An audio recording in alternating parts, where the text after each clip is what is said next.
There is record. See, correlation is equals to summation xy divided by n into standard deviation of x into standard deviation of y. So, ಇಲ್ಲಿ standard deviation ಗೊತ್ತಿಲ್ಲ ಅಲ್ವಾ ಇನ್ನ? I think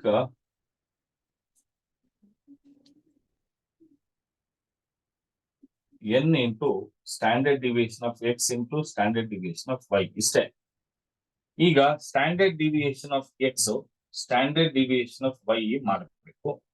ಅದಕ್ಕೆ summation X square divided by N whole root summation X square divided by N whole root. ಇದಕ್ಕೆ X square ಬಂದು 214 divided by 10.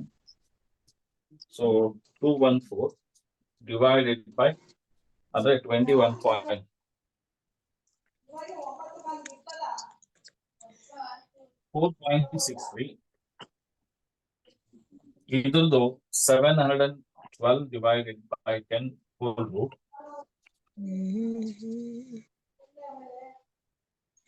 8. Sir, why do summation y square? ಏನಮ್ಮ? Y square. x square ಹಾಕೊಳ್ಳಿ, ಪರವಾಗಿಲ್ಲ, ಏನು ತೊಂದರೆ ಹಾಕಲ್ಲ, ಏನು ತೊಂದರೆ ಆಗಲ್ಲಮ್ಮ, ಆಯ್ತಾ? Okay sir. ಓಕೆ, ಈಗ ನಾವು ಕೋರಿಲೇಷನ್ ಬರೋಣ. 364 10 into 4.63 into 8.44. ಈಗ 8.63 into 4.63 into 8.44 into 10. ಆಗ 364 divided by 390.77.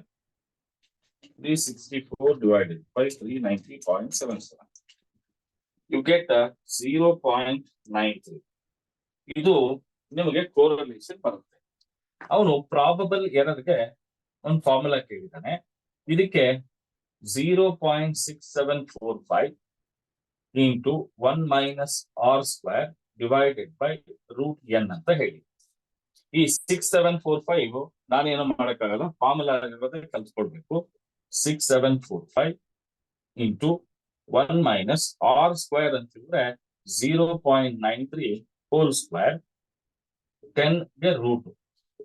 ಈಗ 6745 ನೋಡಿ 0.93 into 0.93 ಮಾಡಿದ್ರೆ 1 minus 0.86 divided by 10 ಗೆ ರೂಟ್ 3.16. ಈಗ 0.6745 1 minus 0.86 ಮಾಡಿದ್ರೆ 0.14 divided by 3.16. ಈಗ 0.14 divided by 3.16 into 0.6745. Final answer is 0.03. This is the final answer. ಇದನ್ನ ಪ್ರಾಬಬಲ್ ಎರರ್ ವಿತ್ ಏನಂತ ಹೇಳ್ತಿದ್ದೇನೆ, ಕೋರಿಲೇಷನ್ ಮಾಡಿ. ಈಗ ನೆಕ್ಸ್ಟ್ ಈಕ್ವೇಶನ್ ಕೇಳಿದ್ದಾನೆ, ಏನಂತ? ರೆಗ್ರೆಷನ್ ಈಕ್ವೇಶನ್ಸ್ ಕೇಳಿದ್ದಾನೆ. ಈಗ ರೆಗ್ರೆಷನ್ ಈಕ್ವೇಶನ್ಗೆ ಎಕ್ಸ್ ಆನ್ ವೈ ಹೆಂಗ್ ಮಾಡೋದು? X minus X mean is equals to correlation into standard deviation of x divided by standard deviation of y into y minus y mean. x ಎಷ್ಟು ಅಂತ ಗೊತ್ತಿಲ್ಲ. x mean is 19. This is 0.93. Standard deviation of x is 4.63. Standard deviation of y is 8.44. y ಏನು ಅಂತ ಗೊತ್ತಿಲ್ಲ. y mean is 42. ಇಷ್ಟು ಗೊತ್ತಾಯ್ತು. ಈಗ simplify ಮಾಡಬೇಕು. ಹೆಂಗ್ ಮಾಡೋದು ಅಂದ್ರೆ ಫಸ್ಟ್ 4.63 divided by 8.44 ಆಮೇಲೆ ಇಂಟು 0.93 ಮಾಡ್ಕೊಳ್ಳೋಣ. 4.63 divided by 8.44 ಇಂಟು 0.93 ಮಾಡಿದ್ರೆ 0.51 ಇಂಟು y minus 42. ಈಗ X minus 19 0.51 into y1 y ಅಂದ್ರೆ 0.51y plus into minus is minus 42 into 0.51 you get 21.42 ಇದು ಆನ್ಸರ್. ಈಗ ಎಕ್ಸ್ ಹಾಗೆ ಇಟ್ಕೊಳ್ಳಿ, ಇಲ್ಲಿ ಪ್ಲಸ್ 0.51y ಕಡೆ ಬಂದ್ರೆ minus 0.51y is equal to minus 21.22. ಈ ಮೈನಸ್ 19 ಕಡೆ ಬಂದ್ರೆ ಪ್ಲಸ್ 19 ಆಗುತ್ತೆ. ಹಲೋ, ಯಾರಿದು? ಒಂದು ಕ್ಲಾಸ್ ನಡೀತಾ ಇದೆಯಪ್ಪ, ಅರ್ಧ ಗಂಟೆ ಆದ್ಮೇಲೆ ಫೋನ್ ಮಾಡ.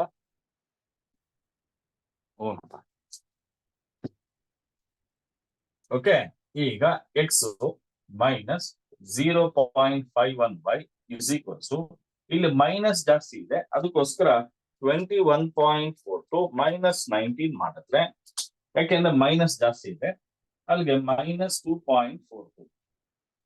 ಇದು ಫಸ್ಟ್ ಈಕ್ವೇಶನ್ ಬಂದಿರ್ತದೆ.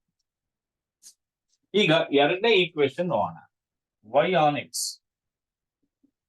x ಗೆ ಸೇಮ್ ರಿವರ್ಸ್ ಮಾಡ್ಕೊಳ್ಳಿ. y minus y into is equals to correlation into standard deviation of y divided by standard deviation of x. ಇಲ್ಲಿ ಉಲ್ಟಾ ಮಾಡ್ತೀವಿ. ಇಲ್ಲಿ x divided by y ಇದೆ, ಇಲ್ಲಿ y divided by x. x minus x ಇದು 42, ಇದು 0.93. Reverse ಮಾಡಬೇಕು ಅಂದ್ರೆ 8.44 divided by 4.63 x minus 19. ಈಗ y minus 42 ನೋಡಿ, 8.44 divided by 4.63 into 0.93 you get 1.69 ಅಥವಾ 70 into x minus 19. ಈಗ y minus 42 1.70 into x is 1.70 x plus into minus minus 19 into 1.70 is 32.21. ಈಗ ನಾವು ಆರ್ಗನೈಸ್ ಮಾಡ್ಕೊಳ್ತೀವಿ. ಈಗ ಫಸ್ಟ್ ಇಲ್ಲಿ ಎಕ್ಸ್ ಇರೋದ್ರಿಂದ ಈ ಎಕ್ಸ್ ನ ಇಟ್ಕೊಳ್ತಂದ್ರೆ ಮೈನಸ್ 1.70 ಎಕ್ಸ್, ಈ ಪ್ಲಸ್ y ಹಾಗೆ ಇಡಿ, ಇಸ್ ಈಕ್ವಲ್ಸ್ ಟು ಹಾಗೆ ಇಡಿ, ಮೈನಸ್ 32.21 ಹಾಗೆ ಇಡಿ, ಮೈನಸ್ 42 ಆ ಕಡೆ ಹೋದ್ರೆ ಪ್ಲಸ್ 42 ಆಗುತ್ತೆ. Last step is equals to 42 ನಲ್ಲಿ 32.21 ಅಂದ್ರೆ 9.79. This is the second equation. ನೋಡಪ್ಪ, ಇಷ್ಟು ಮಾಡಿದ್ರೆ 15 ಮಾರ್ಕ್ಸ್ ಬರುತ್ತೆ. ನಾಗೇಶ್ ಸರ್, ಅರ್ಥ ಆಯ್ತಾ? ಹಾ ಸರ್. ನೋಡಿ, ಕರೆಕ್ಟ್ ಆಗಿ 35 ಮಾರ್ಕ್ಸ್ ಬಂದಿದೆ. 15 10 plus 5 plus 5 35 marks. Just half an hour ಅಲ್ಲಿಂದ 40 ಮಿನಿಟ್ಸ್ ಅಲ್ಲಿ. ಇನ್ನು ಮಿಕ್ಕಿದ್ದು ನಿಮ್ಮದೇ 35 ಮಾರ್ಕ್ಸ್ ಜಮಾಯಿಸ್ಕೊಳ್ಳಿ. ಸರ್ 0.03 ಆನ್ಸರ್ ಬಂದಿದ್ಯಲ್ಲ, ಅದೇನ್ ಮಾಡ್ಬೇಕು ಸರ್? 0.6745 ಇಂಟು ಮಾಡ್ಬೇಕಾ, ಏನ್ ಮಾಡ್ಬೇಕು ಸರ್? ಡಿವೈಡ್ ಮಾಡಿದೀರಾ? ಇದು ಸರ್, ಈ ಕಡೆ ಸ್ಟ್ಯಾಂಡರ್ಡ್ ಡಿವಿಯೇಷನ್ ಅದೆಲ್ಲ ಮಧ್ಯ ಮಿಡಲ್ ಸರ್. 0.03 ಆನ್ಸರ್ ಬಂದಿದ್ಯಲ್ಲ, 0. ಇದು ಹಾ, ಅದನ್ನ ಏನ್ ಮಾಡ್ಬೇಕು? 0. ಇದು ಹೆಂಗ್ ಬಂತಂತ ಸರ್ ಗೊತ್ತಾಗ್ತಾ ಇಲ್ಲ. ಫಸ್ಟ್ ನೀನೇನ್ ಮಾಡ್ತೀಯ ಅಂದ್ರೆ 0.14 divided by 3.16 into 0.6745 0.29 ಬರ್ತಾ ಇದೆ. ನಾನು 0.03 ಇಟ್ಟು. ಅರ್ಥ ಆಯ್ತೇನಪ್ಪ?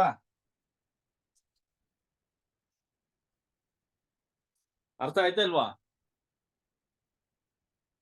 ಸರ್,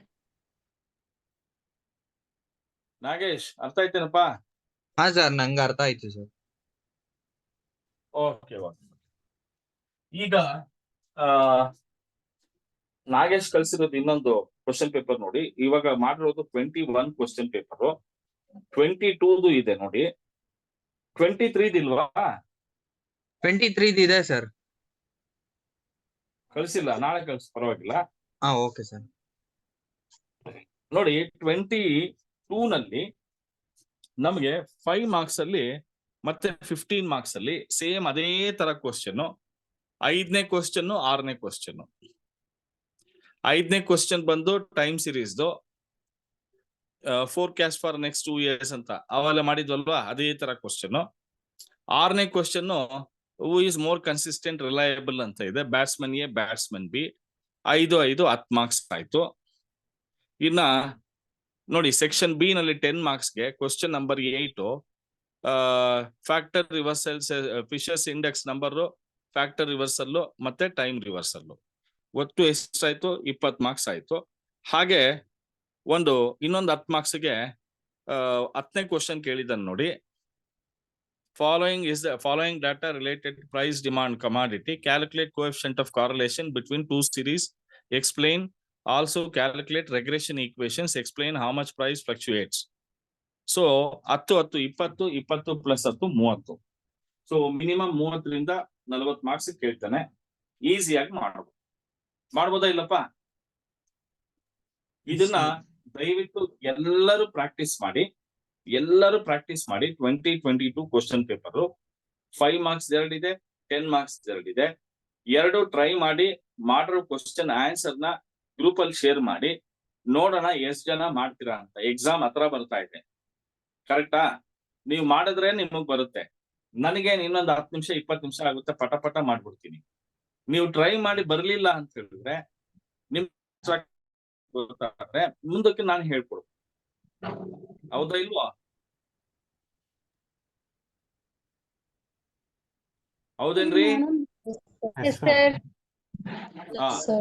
ಮತ್ತೆ ನಮ್ಮ ಕಲೀಗ್ ಒಬ್ಬರಿಗೆ ಕೇಳಿದೀನಿ, ಅವರು ಅನೋವಾ ಮತ್ತೆ ಹೈಪಾಥಿಸಿಸ್ ಇವೆರಡನ್ನು ಹೇಳ್ಕೊಡ್ತೀನಿ ಅಂತ ಹೇಳಿದ್ದಾರೆ. ಅವೆರಡು ಕೂಡ ಬೆಂಗಳೂರು ಸಿಟಿ ಅವ್ರಿಗೆ 15 ಮಾರ್ಕ್ಸ್ ಗ್ಯಾರಂಟಿ ಬರುತ್ತೆ. ಹಾಗೆ ಬೆಂಗಳೂರು ಯೂನಿವರ್ಸಿಟಿಗೂ ನಾರ್ತ್ಗೂ ಕೂಡ ಬರುತ್ತೆ. ಸೊ ಅದಕ್ಕೋಸ್ಕರ ಅವ್ರು ಹೇಳ್ಕೊಡ್ತಾರೆ. ಅದನ್ನ ಅವ್ರಿಗೆ ನಾನು ಏನಂತ ಹೇಳ್ತಾರೆ, ಇದು ಕೊಟ್ಟಿಪ್ಪ, ಏನಂತಾರೆ ಅದನ್ನ, ಐ ವಿಲ್ ಗಿವ್ ಇದು ಕೊಟ್ಟಿರ್ತೀನಿ ಅವ್ರಿಗೆ. ಅವ್ರನ್ನೇ ಗ್ರೂಪ್ಗೆ ಅಡ್ಮಿನ್ ಮಾಡಿರ್ತೀನಿ. ಅವರೇ ಶಿ ವಿಲ್ ಟೇಕ್ ಓವರ್. ಓಕೆನಾ? ದಯವಿಟ್ಟು ಕೋಆಪರೇಟ್ ಮಾಡಿ. ಅರ್ಥ ಆಯ್ತಾ? ಸರ್ ಪ್ರಾಬಬಿಲಿಟಿ ಮಾಡ್ತೀವಿ ಸರ್.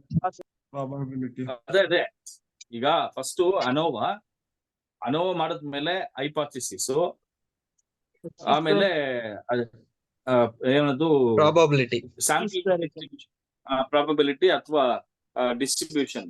ಓಕೆನಾ? ಅವರು 20 ಮಾರ್ಕ್ಸ್ ಹೇಳ್ಕೊಡ್ತಾರೆ, 20 ರಿಂದ 30 ಮಾರ್ಕ್ಸ್ಗೆ. ಅಲ್ಲಿಗೆ ಸರಿ ಹೋಗುತ್ತೆ. ಓಕೆನಪ್ಪ? Okay sir. ಹೇಳಿ ಸರ್ ಥಿಯರಿ ಕ್ವಶನ್ಸ್ ಯಾವ್ದು ಬರುತ್ತೆ ಸರ್ ಜಾಸ್ತಿ? ನಾ ಹೇಳ್ತೀನಿ ಅದನ್ನ, ಆಯ್ತಾ? Okay, sir. Okay then, guys, see you tomorrow with BNU question paper ಮಾಡೋಣ. ಯಾರಾದ್ರೂ BNU ಇದ್ದೀರಾ? ಹಾ ಸರ್. ಕ್ವಶನ್ ಪೇಪರ್ಸ್ 23, 22, 21 ಹಾಕಮ್ಮ ನೋಡೋಣ. ಹಾ ಸರ್. Okay bye guys. ನಾಳೆ ತಗೊಳ್ತೀನಿ. ನಾಳೆ ತಗೊಂಡ್ರೆ BU-ಗಾಯ್ತು, BCU-ಗಾಯ್ತು, VTU-ಗಾಯ್ತು. ಈಗ BNU ಇದೊಂದು ಮಾಡ್ಬಿಟ್ರೆ ಅವ್ರಿಗೂ ಒಂದ್ ಸ್ವಲ್ಪ ಸಮಾಧಾನ ಆಗುತ್ತಲ್ವಾ? ಸರ್ ಎಕನಾಮಿಕ್ಸ್ ಒಂದ್ ಸ್ವಲ್ಪ ಥಿಯರಿ ಪ್ರಾಬ್ಲಮ್ಸ್ ಹೇಳ್ಕೊಡಿ ಸರ್, ಗೊತ್ತಾಗ್ತಾ ಇಲ್ಲ ಏನು.